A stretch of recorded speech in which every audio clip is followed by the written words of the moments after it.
When moving a professional baseball franchise to a new region that houses two thriving metropolitan cities just miles apart from one another, how does ownership allow both cities to feel a sense of belonging with their hometown team? Well, for the Minnesota Twins, it was all in the name. It's time for Mascots and Monikers right now.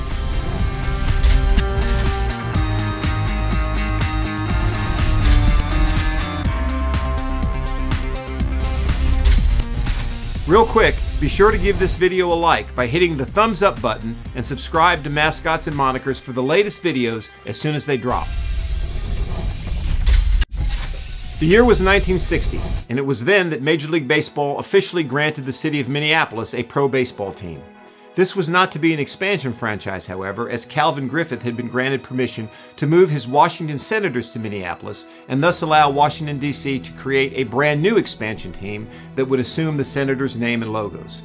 Because of this, Griffith knew that he must create a new name for his relocating franchise and get the region behind the team to put them in the best position to succeed. Earlier that year, however, the NBA's Minneapolis Lakers had relocated to Los Angeles, due largely to poor attendance and fan enthusiasm.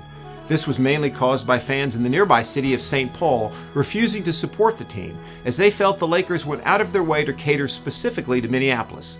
Okay, time for a quick geography lesson. Minneapolis-St. Paul is a major metropolitan area in east-central Minnesota. The area has a combined population of almost 4 million people, but the cities of Minneapolis and St. Paul, universally referred to as the Twin Cities, are independent municipalities with defined borders despite their downtowns being a mere 10 miles away. The nearly 4 million people make the area the 14th largest metropolitan area of the United States and makes for great support base for pro sports, if everyone is on board. Now back to 1960. Owner Calvin Griffith knew all of the above to be true and originally decided to name the team the Twin Cities Twins.